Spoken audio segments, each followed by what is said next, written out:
Everybody, myself Jyoti, and this is a lecture on atomic and molecular physics. And let us try to know about the historical background of spectroscopy. Now, first of all, let us try to understand what is spectroscopy. Now, atomic spectroscopy, it can be defined as study of electromagnetic radiations. Now these electromagnetic radiations, they either may be absorbed by atoms or they may be emitted by atoms. So whenever there is absorption of electromagnetic radiations by atoms or emission of electromagnetic radiations by atoms, then study of that, it is termed as atomic spectroscopy. Now why study atomic spectra? So when you study atomic spectra, you get information about arrangement and motion of electrons. Second thing, when you study atomic spectra, you understand the phenomenon of electron spin. And third thing is, you can appreciate the periodic classification of elements when you study atomic spectra. Do you know, unique elements have certain characteristic spectra. हर एक element का spectra अलग अलग है, and hence atomic spectroscopy, we can use it as a tool to determine elemental composition. Now for what molecular spectra are useful? जैसे कि atomic spectra है, that way we have molecular spectra. तो molecular spectra क्यों useful है? Because studying molecular spectra, we can obtain information about molecular bonding, motion of nuclei and electrons in the molecule, and last में you can know about the molecular structure as well. Now for spectroscopic observations, what do we need? You need light sources, then you need spectrometers, and then you need detectors. So today what we are going to focus on is light sources. Spectrometers, detectors हम लोग next lecture में देख लेंगे. Today we are going to study light sources only. So light sources यानी light sources are the important devices which are used in spectroscopic observations. Spectroscopic observations के लिए जो devices use होते हैं, they are light sources, and they are used to produce light. Light sources हम लोग use करते हैं to produce light, and using that light we can do spectroscopic investigations. Now how to produce such a light which can be used for the said purpose? So there are two methods. One is high temperature radiation of gases, and second is luminescence. So high temperature radiation of gases यानी when atoms or molecules, they are collided with other atoms or molecules, then they enter into an excited state. एक atom लिया, दूसरा atom लिया, they will collide with each other. One of the atom, it will gain energy from another atom. This atom, it has gained energy from this atom, it will go to the excited state. Now this excited state atom, when it comes to the ground state, it will emit radiation. This emitted radiation, it may be in the form of light and heat.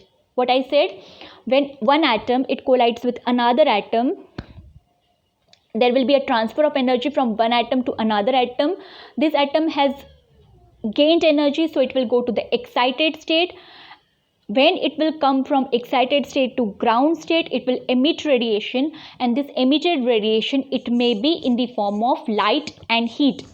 So example for this is high temperature flames and working of electric furnace. It is based on high temperature radiation of gases. Second is luminescence.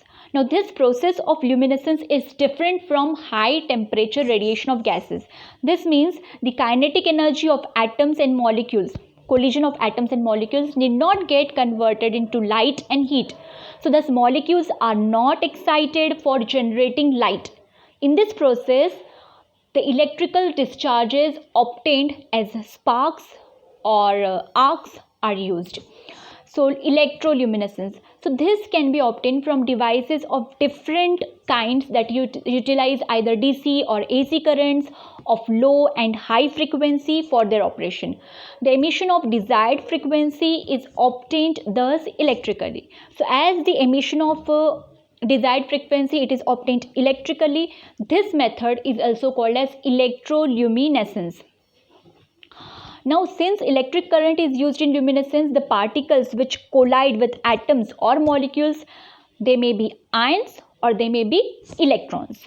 Now, these particles are excited by applying voltage and get accelerated. That is why we are calling it as a electroluminescence. Now, when these accelerated particles collide with the atoms or molecules, they emit light and are used as light sources in spectroscopy. Now, another way of obtaining light is by using energy reaction. So, during whatever energy is released during a chemical reaction, we can use that energy. So, here we are not using electrical energy, we are using a energy in a reaction. So, that is how this is called as chemiluminescence. The energy is converted into light in this process and is called as chemiluminescence. Now, when atoms and molecules are excited through absorption of light, in first case electrical energy was used, in second case energy of chemical reaction was used. Now here we are using light. So this is called, this type of luminescence, it is called as photoluminescence, or it is also called as fluorescence. So example for this is sodium vapor, hydrogen vapors, they absorb light and we get a fluorescence. Now last one is phosphorescence. Now if the atoms or molecules, they are in fluorescent state, fluorescence हमने अभी देखा, fluorescence is when atom or molecule they absorb light and absorb light. Now here what is happening, atoms or molecules, they have absorbed light, they go into the excited state and they remain in the excited state till 10 raised to minus 8 seconds, and after that emission takes place. So then it is called as phosphorescence. Try to understand the difference between fluorescence and phosphorescence. Fluorescence में क्या होगा, atoms will come from excited state to the ground state before 10 raised to minus 8 second, और अगर वही emission it is happening after 10 raised to minus 8 second, then it will be termed as phosphorescence. Now this phosphorescence, it is observed in rhodamine 6G. Okay, so अभी क्या बचा, we are left with spectrometers and detectors. So spectrometers and detectors I will take in next lecture. Thank you so much.